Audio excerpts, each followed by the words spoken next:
Las organizaciones Spes Viva y Bishop Accountability dieron a conocer en una conferencia de prensa una lista de 15 obispos encubridores de sacerdotes pederastas. ¿Quiénes son estos obispos? Son encubridores y cómplices criminales que ameritan rendir cuentas a la justicia y a la sociedad. Los 15 obispos señalados por encubrir casos de pederastia aquí, en Sacro y Profano. El jueves 27 de julio, las asociaciones Spes Viva de México, encabezadas por la activista y empresaria Cristina Sada, y Global Bishop Accountability, presentaron una lista de 15 obispos y una superiora de la Iglesia Católica en México, involucrados en encubrimiento y complicidad criminal en distintos casos de abuso sexual a menores de edad.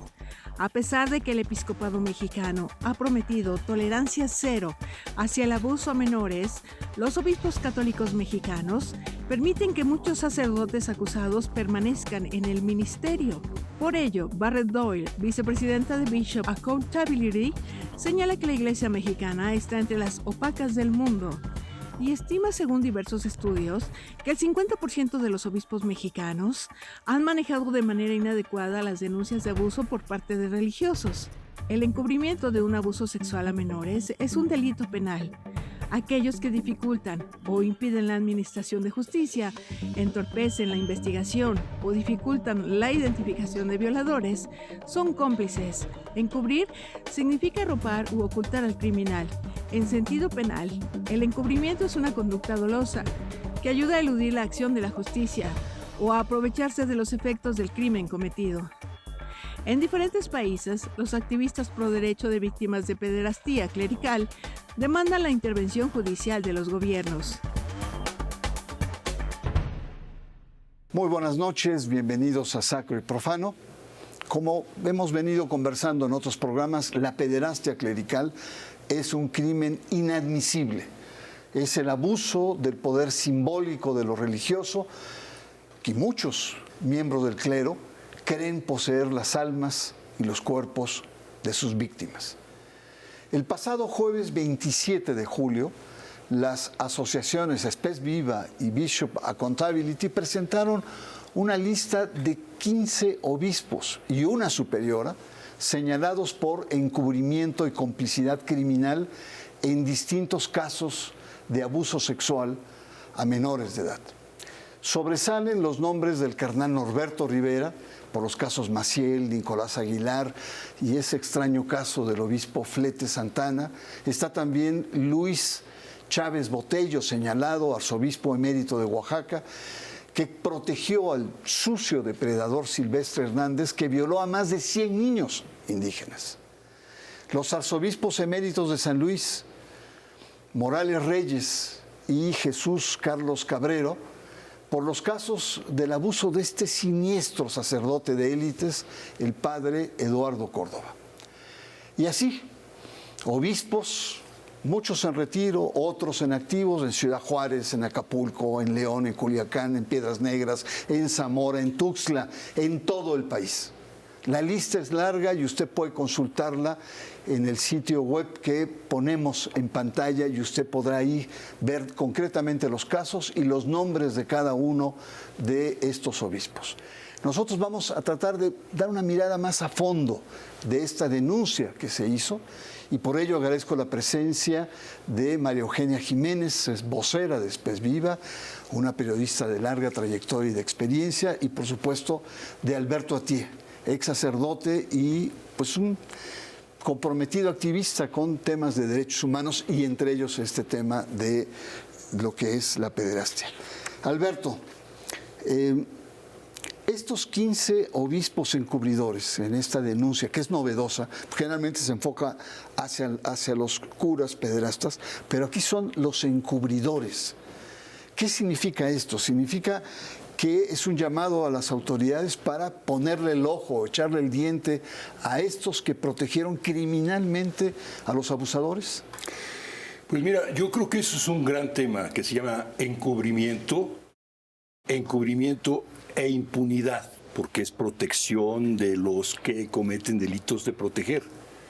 Ese es el tema en México, que no solamente se protege a encubridores que son en general depredadores de niñas y niños, primer nivel, que yo le llamo de responsabilidad, sino el segundo nivel, que es el encubrimiento local, porque hay un encubrimiento internacional o nacional en donde el episcopado, el Papa trata de que sea el responsable, el episcopado mexicano, y habría que ver si tienen responsabilidad canónica en términos de autoridad o no.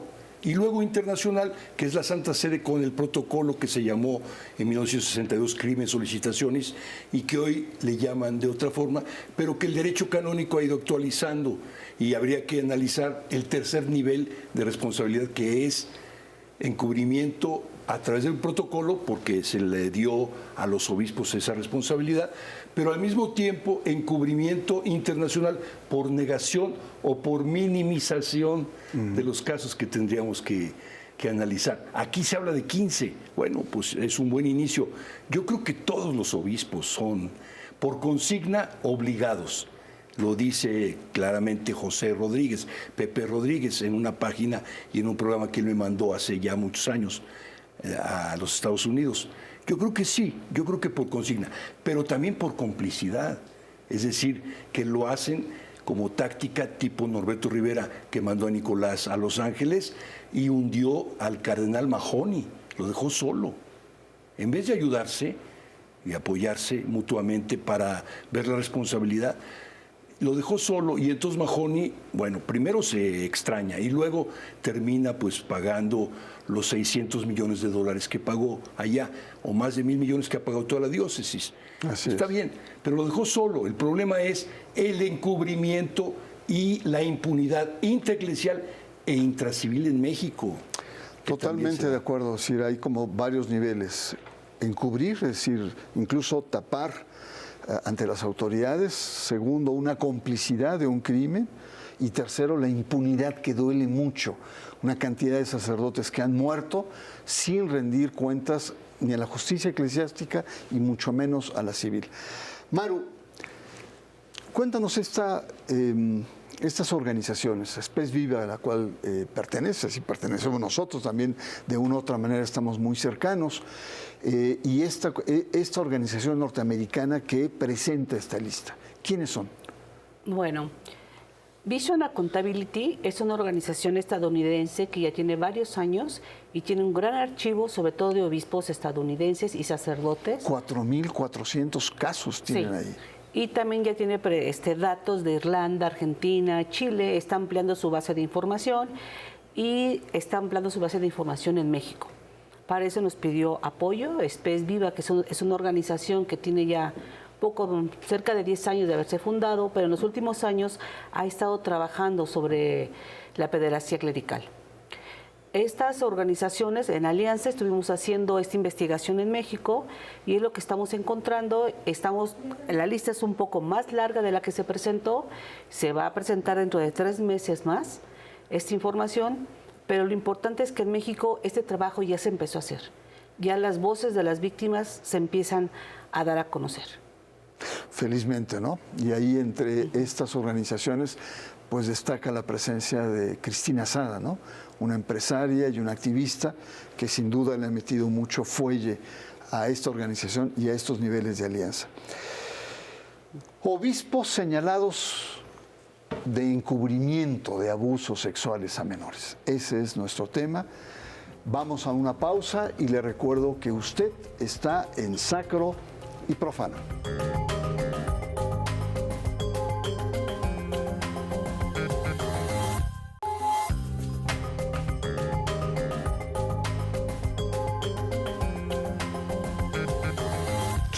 Obispos señalados por encubrir casos de pederastia. Es nuestro tema aquí en Sacro y Profano. Conversamos con Maru Jiménez y Alberto Atié sobre el tema. Alberto, la Iglesia Católica se señala en la conferencia de prensa que al menos 50% de los obispos no han hecho un buen trato o no han tenido errores en el manejo de la pederastia. Y por otra parte también señalan que hay un conjunto de denuncias que llegan a un reino de opacidad, es decir, se van diluyendo y se pierden con el agua. Incluso algunas investigaciones plantean que la Iglesia mexicana en particular es de las más opacas. Ya nos has hablado de estos niveles, pero quisiera volverte a hacer la pregunta inicial diciendo, estos son crímenes, la pederastia es un crimen, y aquel que encubre un crimen tiene sanción. Aquel que es cómplice de un crimen tiene que soportar el peso de la ley. Aquel que pretende crear impunidad frente a una violación tiene que pagar. La pregunta es, ¿estos obispos tienen que pagar estos crímenes hacia infantes? O sea, si tú me preguntas, yo te diría, sí, deberían pagar. Pero ¿qué pasa en los hechos reales? Uno es que la Iglesia maneja como cómplice, pero también rechazando moralmente el hecho de la depredación, que es una forma de pederastia clerical. La otra forma es encubrir o proteger o minimizar los casos de abuso, de daño a niñas y niños. Y el otro es haber creado un protocolo internacional a nivel mundial bajo reserva pontificia, que todavía sigue, aunque el secreto se ha tratado de dirimir y de liberarse de ello, sigue la reserva, grave reserva del protocolo en los años del concilio, porque es un tema interesante. Juan 23, nuestro Juan Papa 23, bueno. En el pleno concilio, por un lado dicen, no, nosotros no vamos a sacar nada del tema sexual, pero por otro lado lo manejan internamente con el protocolo Crimen Solicitaciones aprobado por Juan 23, y luego hasta 67 con Paulo VI sacan la encíclica sobre la sexualidad humana, pero dirigida sobre todo al tema de las mujeres. Las mujeres no deben de usar anticonceptivos. Los hombres, bueno, se puede discutir y alegar el tema. En general no se ha tocado hasta ahora por la Iglesia, salvo el condón, que lo usan muchos hombres, pero también mujeres. Entonces el tema queda todavía a discutir. Y de hecho Ratzinger, que era durísimo contra las mujeres, porque él promovió el ipso facto excomunión por la ordenación inmediata de las mujeres, también en contra de las mujeres por el uso de los anticonceptivos, dice que bueno, se podría discutir. Entonces es un tema de discusión el uso de los preservativos o anticonceptivos en los hombres. Preservativos le llaman, ¿preservar qué? Pues la dignidad de los hombres. Las mujeres no cuentan en la Iglesia, entonces ojalá ahorita el Papa que está en Lisboa, ojalá los jóvenes usen precisamente un análisis serio, no solamente la simpatía de este hombre, que la tiene, y viejito más todavía. La condenación verbal, por supuesto que sí, pero no basta. Hay que ir, como tú dices, a la investigación y a la responsabilidad criminal. Claro. Y por tanto, si tiene responsabilidad criminal civil, canónica por supuesto que la tiene, porque pues qué ha pasado con los niños en México y en el mundo, en la Iglesia en general. Hay dos versiones, la de Ratzinger y la del Papa Juan Pablo, Papa Francisco. Bueno, no sé, hay que analizar. Claro. Pero valdría la pena, yo te diría, si hay responsabilidad criminal, tienen que ser perseguidos. ¿Por qué no lo son? Pues porque hay complicidad entre las autoridades civiles y las religiosas. En México es un problema cultural, en América Latina también. Se habla mucho del fuero religioso. Se habla mucho del fuero religioso que tú mencionaste. Entonces, lo que estás diciendo es que hay complicidad no solamente al interior de la Iglesia, sino también por parte del Estado, de las autoridades, del escritorio o el mostrador inicial que para las investigaciones, es un curita, cómo el obispo interviene, me habla por teléfono, cómo vamos a ir. Patético, ¿no? Maru, sé que este programa no vamos a ir por los casos porque sería interminable, ¿no? Quizá en otro momento vemos caso por caso, pero mencióname alguno de estos casos que más te llamaron la atención, que se presentaron en esta conferencia del 27 de julio. Bueno, uno es el de padre Eduardo Córdoba de San Luis Potosí. Es que es un caso terrible. Sí, por esta penetración que él tenía en las fuerzas del poder, económico y político, que fue solapado desde el gobernador del estado.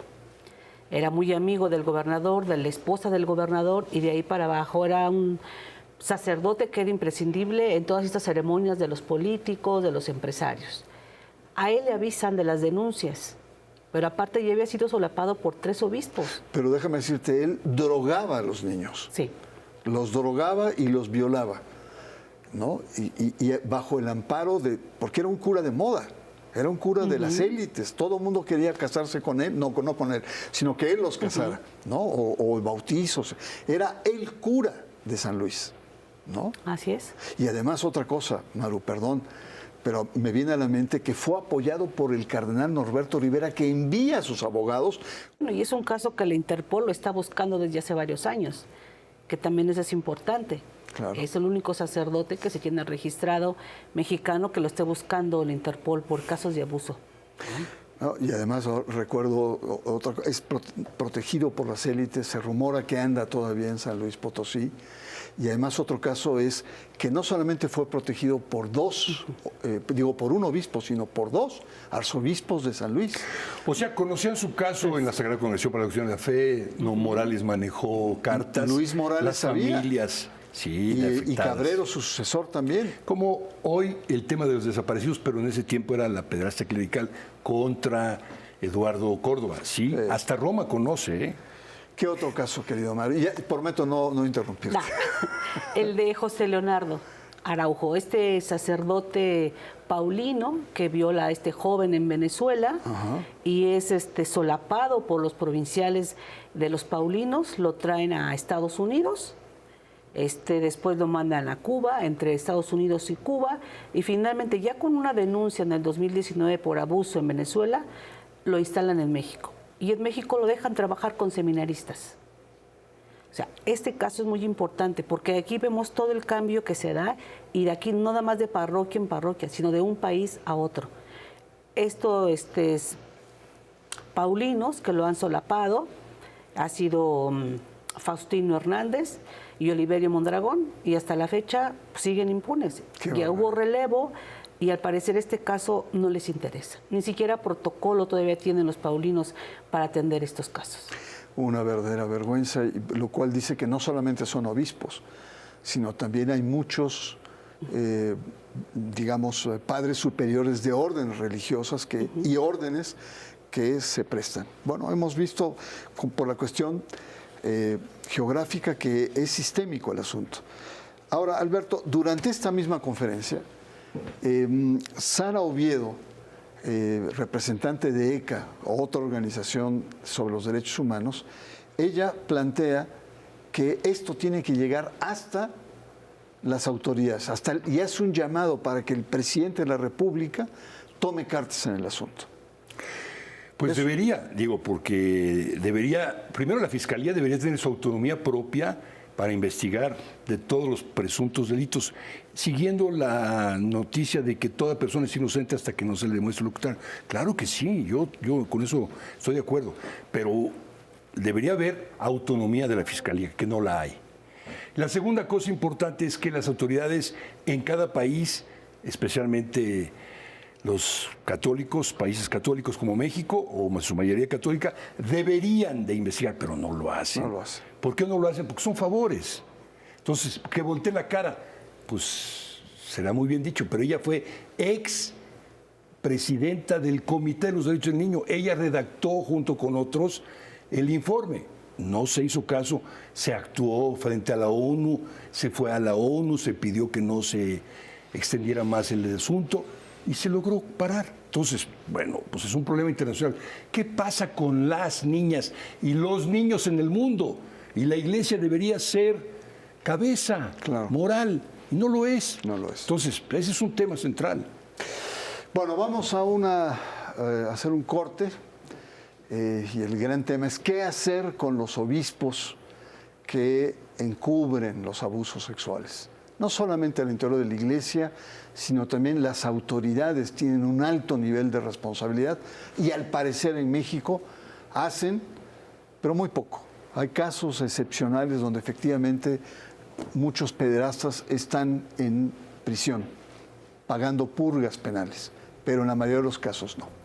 Vamos a una pausa, estamos en Sacro y Profano.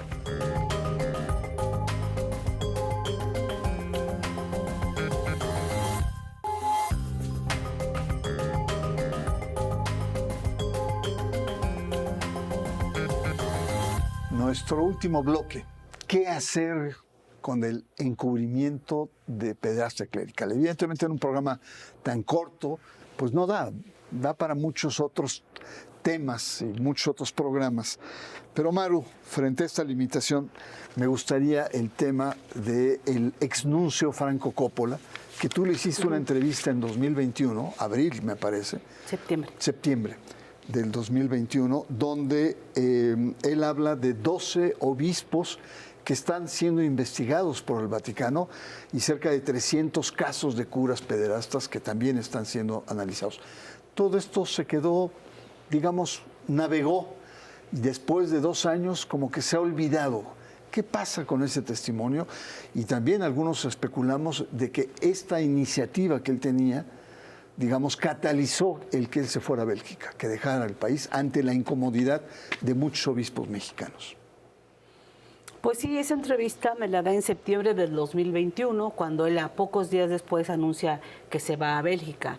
Ahí fue muy abierto en todos los temas, no nada más en el caso de pederastía, pero ahí nos dio estos datos: 328 sacerdotes acusados, 134 fueron encontrados culpables porque eran abusadores seriales, fueron dimitidos del rango de ser sacerdotes. De ahí, 60, menciona él, que no estaban enfermos, los mandaron nada más a una rehabilitación porque nada más fueron tocamientos leves. O sea, para ellos es una enfermedad y el tocar levemente no es un delito. Los mandaron a rehabilitación para poderlos reintegrar a seguir dando misa, ¿no? Y solamente 15, que era el 5%, que fueron los que fueron encontrados inocentes. Son las únicas cifras que tenemos. El episcopado dio unas cifras en el 2020, pero hasta la fecha ha guardado silencio y creo que así seguirán porque no quieren abrir este tema. Ya. Pero lo interesante es que hay 12 obispos que están o estaban en la mira del Vaticano, internamente por sospechas de estos tipos de encubrimientos, ¿no? Que coincide más o menos con los 15 que están ahí, ¿no? Y finalmente, querida Maru, en la conferencia de prensa se dijo que en 3 meses esta información se iba a ampliar. ¿Por dónde iría esta nueva información? Tenemos casos de otros obispos. Y congregaciones. Y congregaciones. Aquí lo importante es que vamos a poder documentar casos de congregaciones que casi no se han sido públicos porque han hecho muchos arreglos. Por ejemplo, los lasallistas han hecho muchos arreglos y han dado dinero a las víctimas para que no denuncien. Y los lasallistas tienen casos no nada más en la Ciudad de México, traen casos desde Durango, Jalisco. Entonces habría que ver todos estos casos, cómo se están haciendo. Y te digo, habrá nuevas sorpresas, habrá un cardenal incluido, habrá obispos de una zona políticamente importante del Estado de México, de Atlacomulco, que esos serán algunos adelantos que tendremos. Ay, vamos a estar muy atentos. Y además, bueno, en esta lista hay 2 cardenales, ya en retiro, pero cardenales, el de Guadalajara y Norberto Rivera. Finalmente, Alberto, hemos hablado mucho de la cancha, de esta doble cancha, frente a estos encubrimientos. Una es la religiosa, que tiene su lógica, y la otra es la civil, la justicia, que también tiene su lógica y sus trabas. ¿Qué hacer? ¿Qué tenemos que hacer, pues mira, como sociedad, como medios? Sí. Si tú me preguntas, a mí te diría yo, primero, la Iglesia como entidad moral y religiosa, ¿qué valor le da a la niñez, a la infancia en su propuesta? Porque ese es un tema. Y luego, ¿qué hacer con los casos que terminan siendo dañinos para las niñas y niños y mujeres? Yo diría que sí. La segunda cosa es, ¿qué hacer con los países de mayoría o de mayorías católica, que tú manejas los datos? Yo diría, también es un tema importante a investigar. ¿Por qué? Porque es necesario ir a fondo en las investigaciones. ¿Por qué nos quedamos en las telenovelas y los rumores en México y en otros países latinoamericanos donde se dice que, Pues no. Oye, que los números, pues sí, los números no son nombres. Que den nombres y que digan dónde están y que se investiguen, porque son inocentes. Todos hasta que no se demuestre lo contrario. Pero aquí, no, hasta decir un nombre resulta ofensivo. Bueno, entonces, números. No, pues sí, los números, pues 15, 12, 300, 200, 5,000, 20,000, 50,000. ¿Quiénes son? ¿Quién sabe? Yo le pregunté directamente al de Boston Globe, ¿qué hicieron con el cardenal Bernard Law? Es que no teníamos elementos. ¿Cómo que no tenían elementos? Ustedes entregan lo que tienen. Alberto, a ti muchas gracias por estar acá. Igualmente, Maru Jiménez, gracias. Y pues adelante, tenemos una tarea inmensa. Uno de los aspectos sí que llama la atención es que después de 20 años de continuos escándalos, y algo que también me llama la atención es el hecho de que se reacciona cuando hay una presión externa importante, ya sea de medios, de organizaciones, de ciudadanos, y creo que eso hace falta en México, tener más contundencia, porque hay gobiernos en otros países cuya actuación ha sido vital, es decir, son estados que atraen los casos. El caso de Australia es tremendo. Mandó a llamar al número 3 del Vaticano, al cardenal Penn. Al cardenal Pell, George Pell, que era el número 3, y dice, no, tú tienes aquí con la justicia local, tienes cuentas, ven acá a un juicio. Y tuvo que salir y renunciar o dejar pendiente su caso. Pero está el caso de Alemania, que se atrevió incluso con un expapa, Francia, esos casos, 350,000 casos, Justillo. Irlanda, Chile, que incluso frente a la cerración de la iglesia entra e irrumpe en las instalaciones para atraer los expedientes. Es decir, en este momento también es muy importante que los estados, los gobiernos, las autoridades encaren no solamente la pederastia eclesial, sino en su conjunto. Encaren no solamente a estos curas abusadores, sino también, y es el tema de este programa, a sus encubridores. Y los lleven a enfrentar la justicia y pues sus faltas penales. Y lamentablemente constatar que en México, lamentablemente, estamos todavía muy lejos de tener un Estado que tenga esta perspectiva. Soy Bernardo Barranco y le invito la próxima semana aquí a Sacro y Profano.